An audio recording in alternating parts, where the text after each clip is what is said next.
अस्सलाम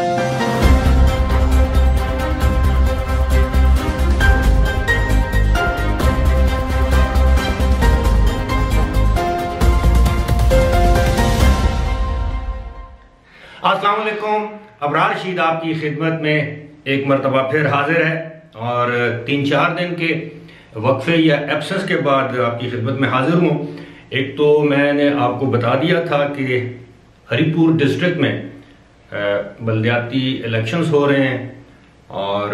2 या 3 दिन के लिए, मैं 2 दिन के लिए गया था, लेकिन फिर तीसरे दिन मैं वापस आया और वहाँ के इलेक्शन की कवरेज की जो सुपरविजन थी वो मेरी जिम्मेदारी थी। और वहाँ पे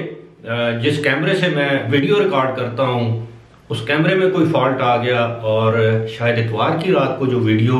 थोड़ी सी रिकॉर्ड हुई, उसके बाद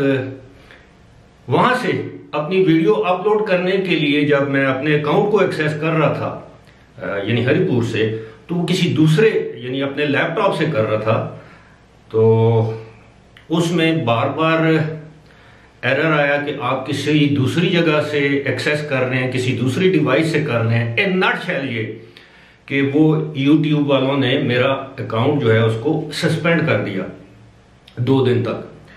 तो खैर मैं फिर जब एबटाबाद आया तो मैंने उस अकाउंट को अपने जो मेरे दूसरा कोई नंबर था वो उसमें मैंने डाला, तो मुझे उस पर वो एक कोड आ गया। तो शुक्र है वो अकाउंट हैक नहीं हुआ, YouTube ने सस्पेंड कर दिया था, मुअत्तल कर दिया था वक्ती तौर पर। तो अब एक मरतबा फिर एबटाबाद में हाजिर खिदमत हूँ। 2 दिन, बल्कि आप ये समझ लीजिए कि 2.5 दिन खूब टिका के रेस्ट किया, नींद पूरी की और मौसम को, सर्दी को एंजॉय किया हीटर के सामने। और अब अजीब सा लग रहा है 4-5 दिन के वक्फे के बाद वीडियोस बनाना। और अलबत्ता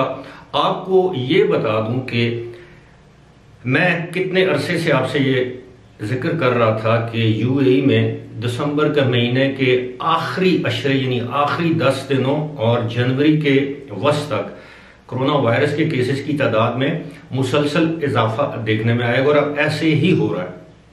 इसी के साथ साथ यूएई ने एक मरतबा फिर चंद ममालिक पर पाबंदियां आयद करने का ऐलान किया है। मैं बताऊंगा वो कौन कौन से ममालिक हैं,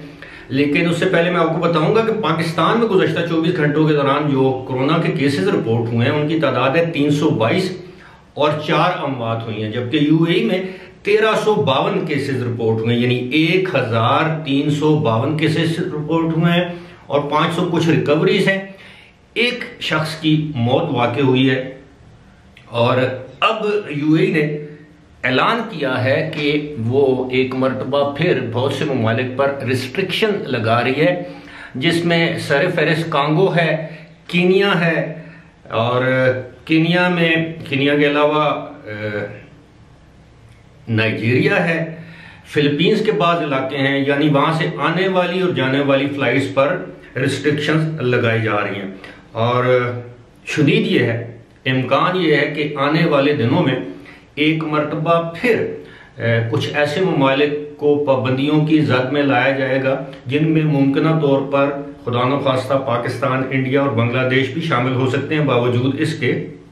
कि इन ममालिक में ख़ासतौर पर मैं पाकिस्तान की बात करूंगा, ओमिक्रॉन नामी जो वायरस है वो उतना तेज़ी से नहीं फैल रहा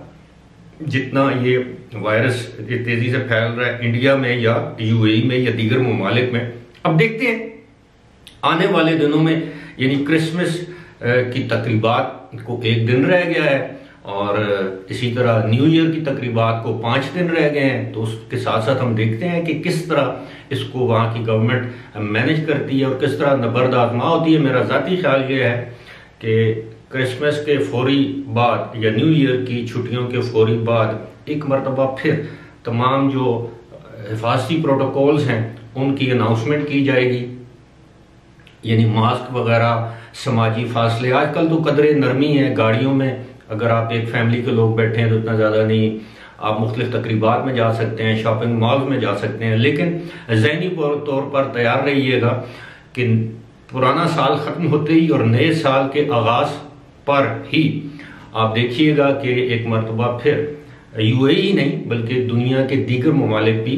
मजीद लॉकडाउन, मजीद पाबंदियों की जद में आ सकते हैं। फिलहाल इसी के साथ मुझे दीजिए इजाजत। खुदा हाफिज।